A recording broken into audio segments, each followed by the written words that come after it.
can't say that now.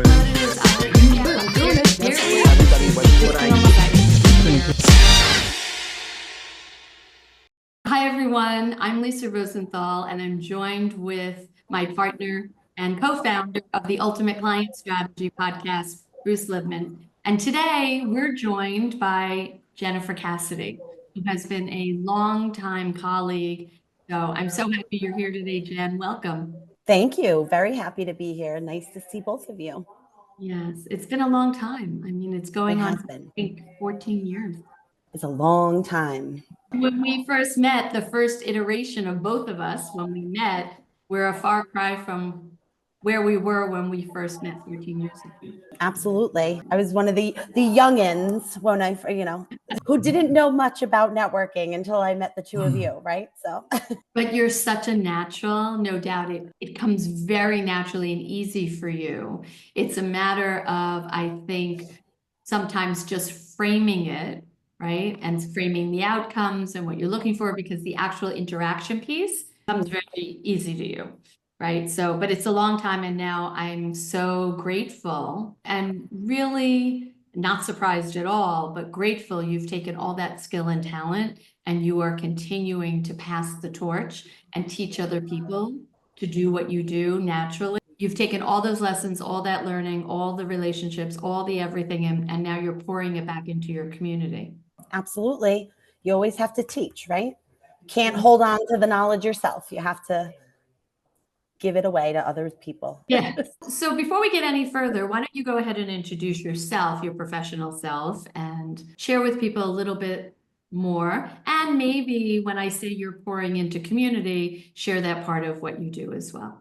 Sure, absolutely. So I'm currently the Vice President Senior Branch Manager over at M&T Bank in the Huntington location. Been with the bank for 13 years now, but been in banking for over 20.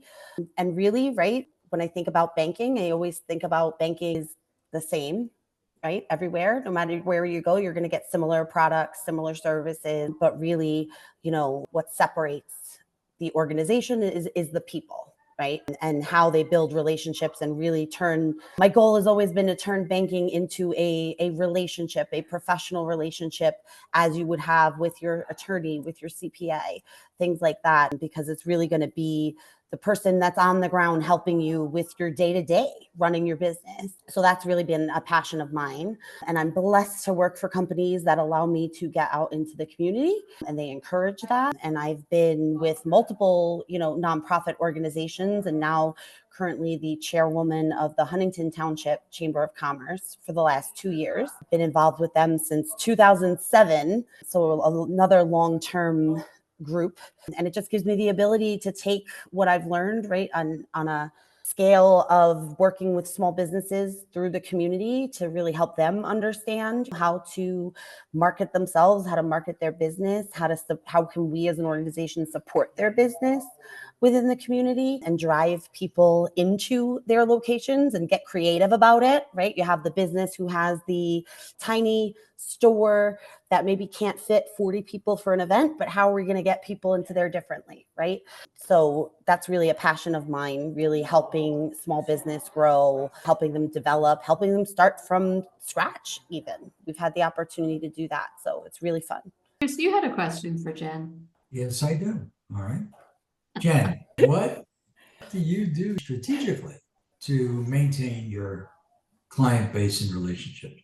Yeah, really strategically, when I think about it, it's kind of simple. I really don't think of it as a strategy, but right, it's just really taking those relationships and not letting them dissipate, right? So many people do these things in the community and networking, and it's about, getting a business card. It's about saying they were able to meet 30 people. It's really about walking into a room with a purpose, really understanding that, who are the players, who are the people that are going to be there. Me thinking about who is it that I want to meet today? Right? Who are the people that are really going to either support my business or somebody that could introduce me to others that can support my business, right? And going in there kind of with a loose plan just to meet people, and then really thinking about what's that follow-up So it's great that I got the business card. It's great that I had a conversation for a few minutes.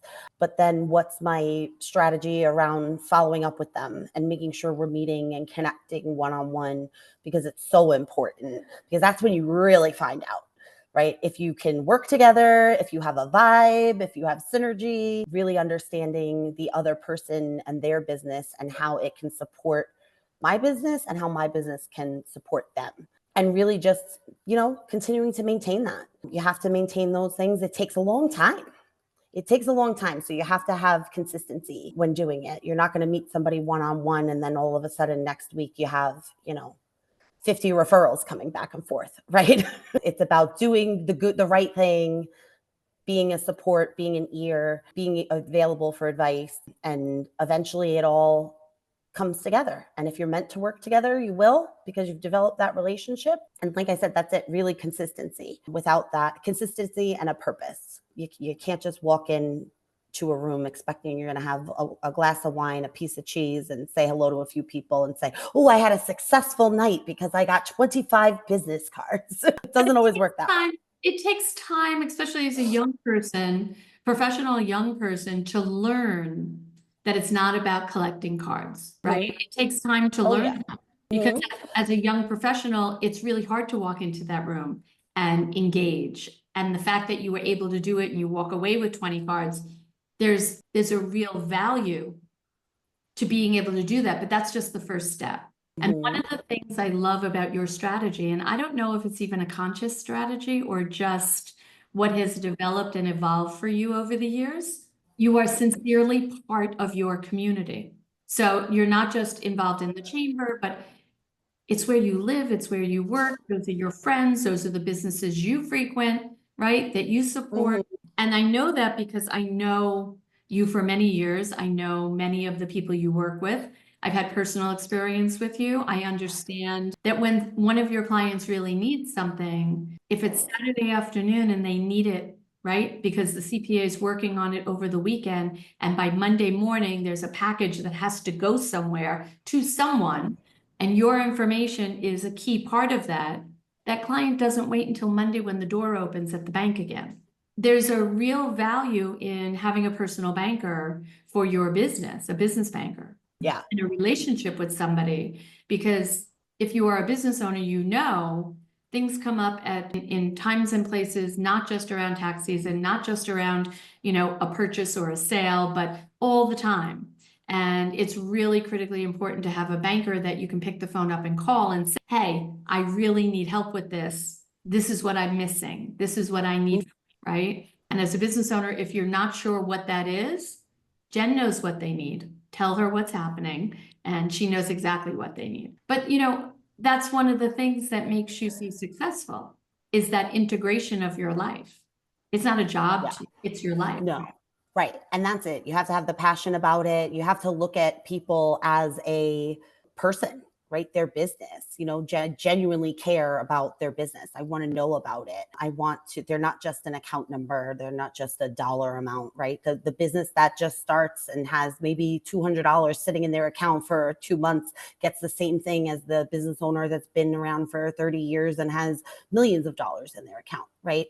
And sometimes that business owner that has $250 in their account needs me more, right? Because they're the ones really trying to figure out how to get started. So often, it's actually funny. I met with a new client the other day, and it's so nice to, when somebody's expanding their business or they're just starting their business. And, if we don't understand how their business runs and what their goals are, right? That's a big thing. I always tell people, if you're working with a bank, you don't have to work. It's fine if you don't work with me, right? But make sure that the people you're working with, they're asking you, what's your 5-year plan, right? What's your 10-year plan? What are your goals? Does your CPA know what your goals are, right? Does your attorney know that? And how can we work together to help get you there? Because if I don't know what your plan is for your business, I can't help you get there. And so often bankers don't ask that question, right? Because it's about the thing in front of them, solving the situation in front of them. But you have to look towards the future and help really understand, and work with those other partners,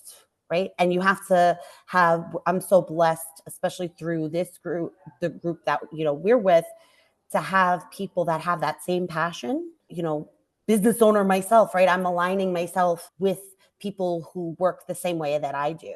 So I want the CPAs in my corner that have that same passion, the attorneys in my corner that have that same passion, the lenders in my corner that have that same passion. Because when I get a phone call on a Saturday, they're going to get a phone call from me on a Saturday and need to pick up too to make sure we get this handled, right? But you've built those relationships. I mean, I can't believe that it's 5 years ago already, but PPP, when that was a problem, because of the relationships, you helped more people, I think, than almost any other banker that I knew at the time.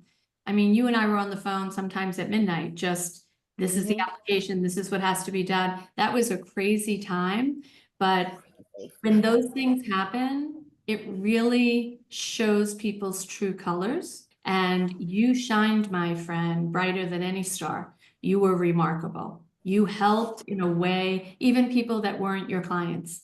You found help for them. You did everything you possibly could for so many people.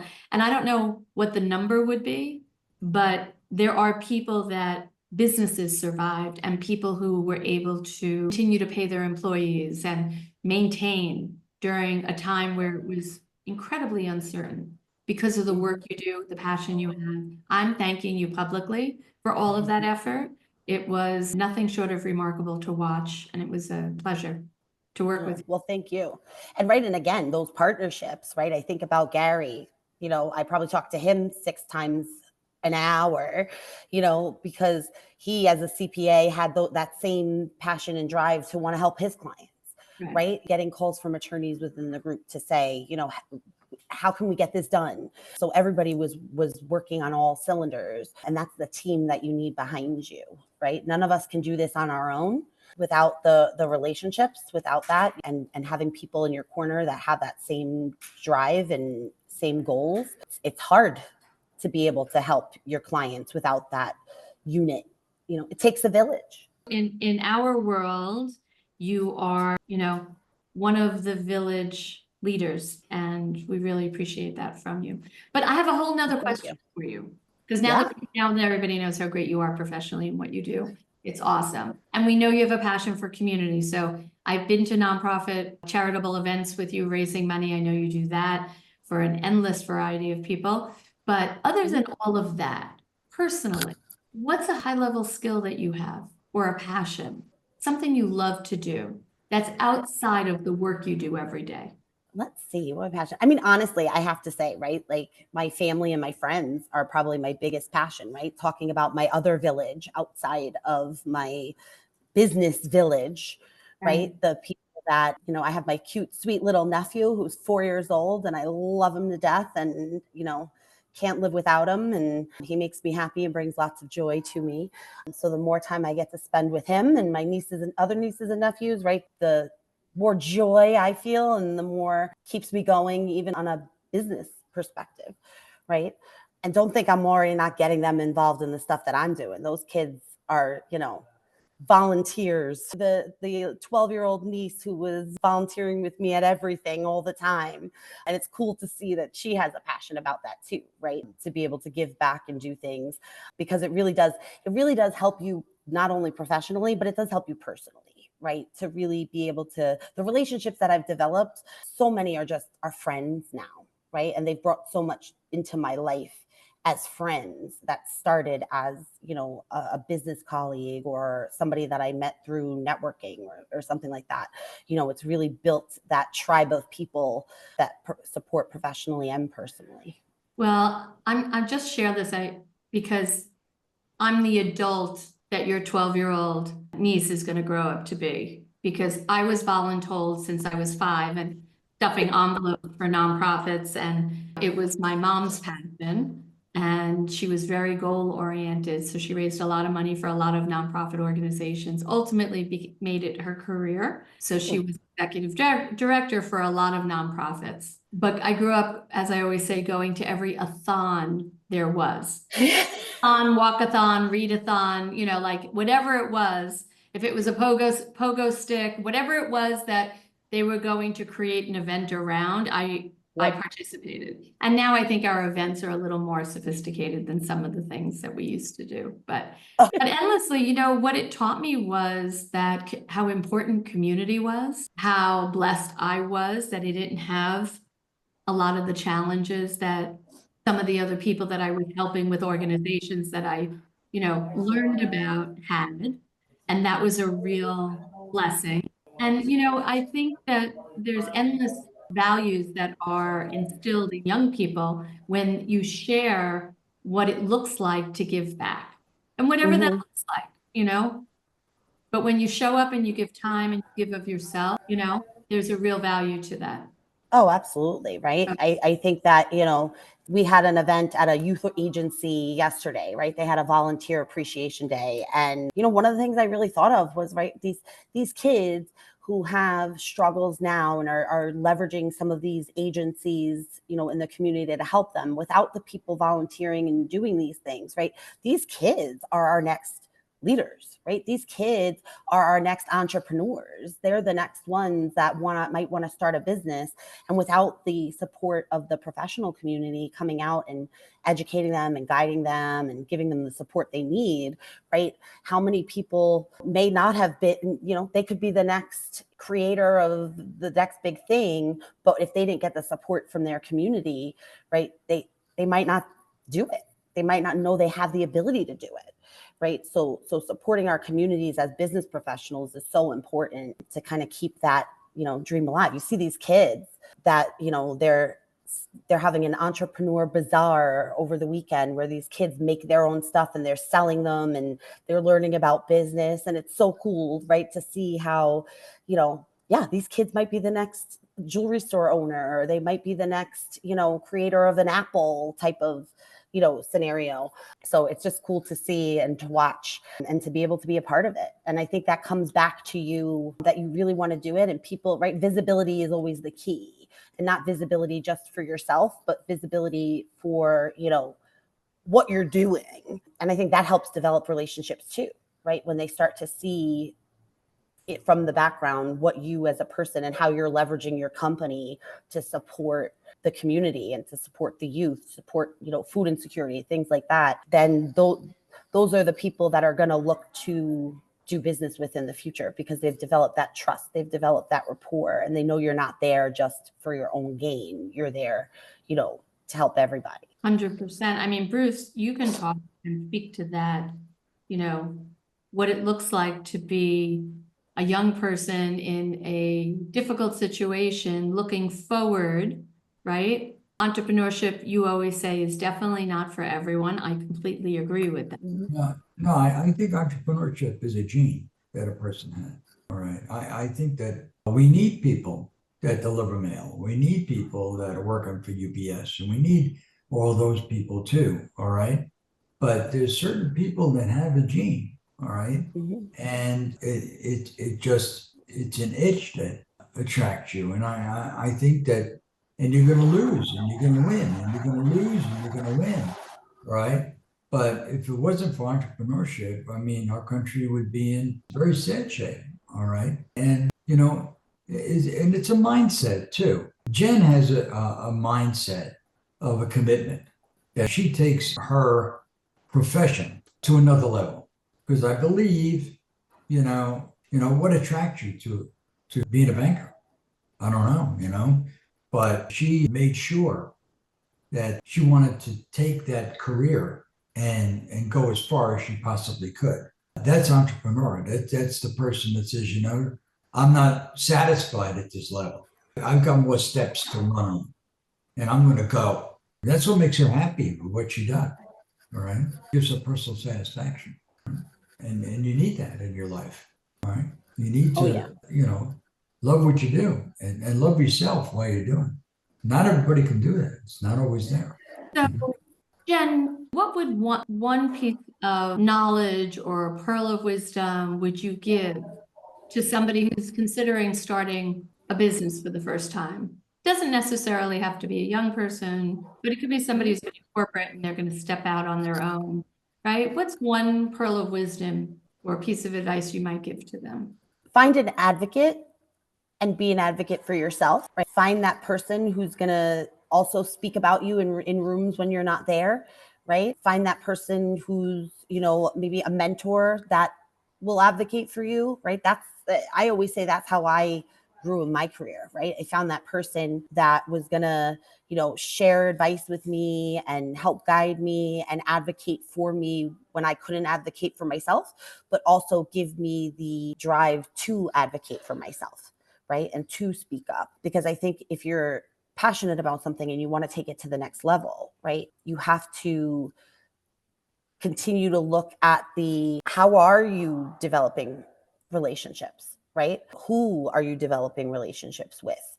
Are these the right people for you? Right? Sometimes it's okay to say no, right? You might think somebody is really good for you in your business, but they might not be, right? So it's okay to say no, and it's okay to fire a client. I learned that very early on, right? So many people, think, especially when starting out, it's like, I just have to take whatever is coming to me because starting out or this and that. And, it's really learning for your self-worth and your business worth. That's not something you have to do. Right? You are worth more and your business is worth more than having to deal with someone that's causing you stress and anxiety and not really supporting you in your business. And I think just, being able to build those relationships and then leverage them, right? And not leverage in a bad way, right? We're not saying take advantage of your relationships or anything like that, right? But really continuing to leverage them, understand who are the people around you that have these skill sets that can help you, right? And pick their brain and understand, what you can do to help them support your business, right? And it's okay to ask. It's okay to ask for the business. It's okay to ask for the referral. It's okay to ask, who do you know people in this arena? Can you introduce me to them? Right? That's okay. And then there's an art to asking as well, right? There's an asking for what you need. And it's also, it goes back to the relationship. Where are you in the relationship? What value, at what level is your relationship? And are you in a place that you can ask for certain things, right? The ask is so critically important. Oh, absolutely. Absolutely. Right. And I think, what I've learned from the two of you, right, which has helped so much, it is about, I've probably said the word relationship 6,000 times since we've been on this call, but it's just like insane how important it is, right? Because those are the people that are going to advocate for you in the rooms that you're not in, right? And you need those people. I love how many times we do in these networking settings, right? Speak to, introduce the person next to you, right? Have you developed a relationship with them where you could introduce them and you could speak to their business the same way they would, right? That means you've hit a level of a relationship when you can do that for somebody and you're having people out there kind of working with you, for you, right? In the world, which is always a great thing. And when you have those relationships, stick to them and make sure that they are your priority, right? Because, we all know in the business world, right, that, things happen and not everything's going to work out the way it should, right? But even if something happens and it doesn't work out or there's a mistake made or something like that, right, you still have to stay connected. You still have to maintain those relationships. It can't just be, oh, well, you have to understand, is it a mistake that was made or is it just that's how that person runs business and maybe that's not the person that I need to be continuing to deal with, right? So really thinking about all of those things. It's hard to be a business owner. You have to think about so much. You have to have thick skin. You have to be able to roll with things. You have to be able to think on your feet, solve problems, quickly. Planning and strategy is one thing, but it's the day-to-day operation of the business where also you come in as the banker when I turn around and I look and I'm like, the bank froze this account. Why? Right? Or walking into a branch and the teller says, I'm sorry, I can't take your deposit. What? Why? What do you mean? Right? Like, what do you mean? You're a One of my bank. favorites. The check's made out to me. It's for a little bit of money. What do you mean you can't? It's just very, very funny. Oh, yeah. So at the end of the day, the day-to-day things that come up as a business owner, right? Making payroll. How do you cover Mhm. payroll when you're short, right? Yep. Do you take a loan? Do you move money out of personal? Do you, and it depends on the type of business. If you are in a, depending on how many employees you have, I always say this, you could be an executive that runs a $200 million, P&L. It's great, but you get a paycheck, you get your bonus, you get your raise, right? You don't have to take a second mortgage on your house to figure out how to cover payroll because you're not writing the check, right? Mhm. There is a very palpable difference between a high-level executive that runs a multi-millions of dollar P&L and the business owner even that runs a $500,000 business and is trying to get to $1 million, right? It's life-changing for them. And Mhm. the things that happen, and that's why I go back to Bruce, who says, entrepreneurship, he thinks is a gene. I don't know if it's a gene or exposure. Like you said, you expose young people to what's possible, what can they do, and you give them the thought that anything that they can think of and they can see, they can build, right? And Mhm. then how to do that. So I don't agree or disagree with you, Bruce. I just think there's more than one way. I just think it takes courage. It takes, to Yes, be able to have this courage, right? And it's scary it because is. if you look at the numbers, the losses are high. Yes, Mhm. but then I think I'm going to bring it full circle. This is where you come back to a professional like Jen, who's kind of sits in the middle of your professional team, right? And the financing of what your business plan suggests over the next 18 months, 36 months, that's a strategy. And you sit down with your banker and your CPA and your finance person, and maybe it's your CFO, internal, Mhm. like you sit down with your team and you say, we're going to open a new division. We're going to expand this division into these states or into other countries. You're either in growth mode, expansion mode, or maybe you're prepping for an exit. You need that financial team. All of those conversations need to be part of. And if Jen, your banker, whoever your banker is, should be part of those conversations. You don't know what you don't know Yep. until you know. You can fill in the gaps for people in ways that other professionals, whether it's making payroll, whether it's paying for new equipment, whether it's leasing, maybe it's buy the building they're in. Maybe that's part of the strategy, or sell the building and lease it back, right? Whatever Mhm. the strategy is, the banker needs to be at the table. Oh yeah.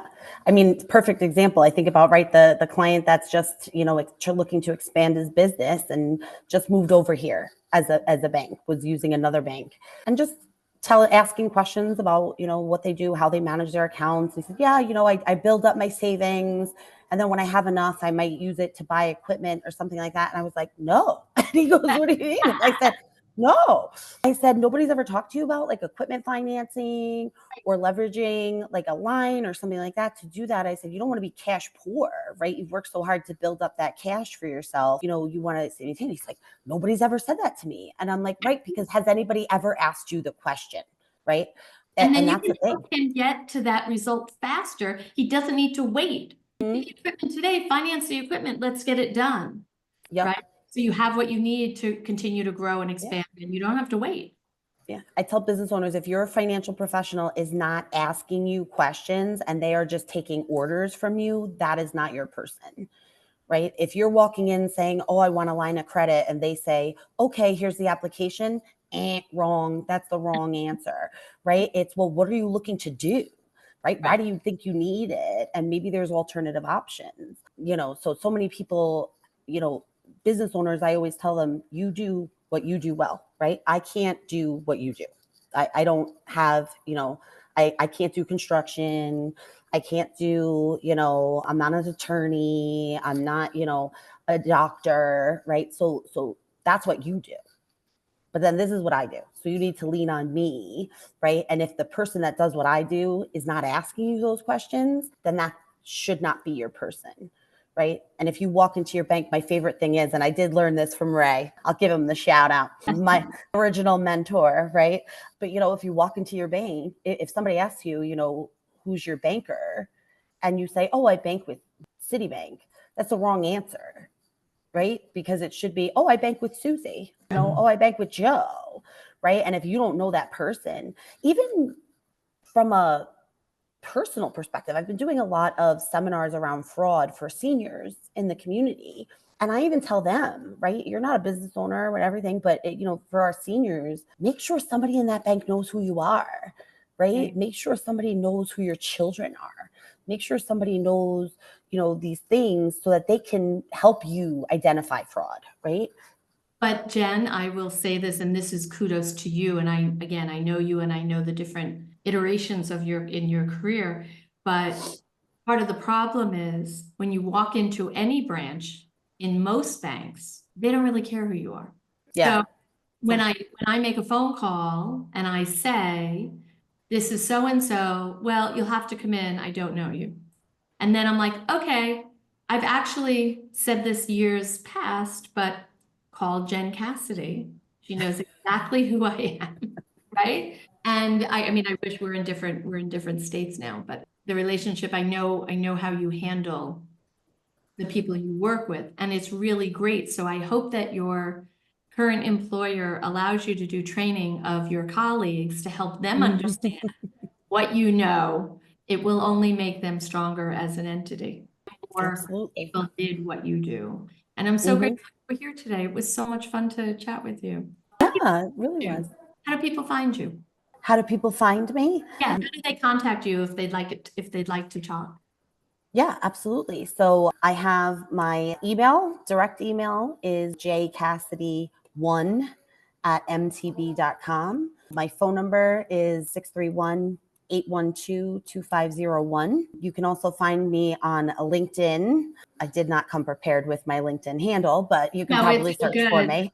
For the folks that are looking or who are seeing this after we've recorded it, it'll be in the comments and notes on how to find you as well. Awesome. Thank you. Bruce, any last words or thoughts? No, listen, this has been great. Really been great. Okay. I always love chatting with you. Two of my mentors. So yeah. Always so grateful.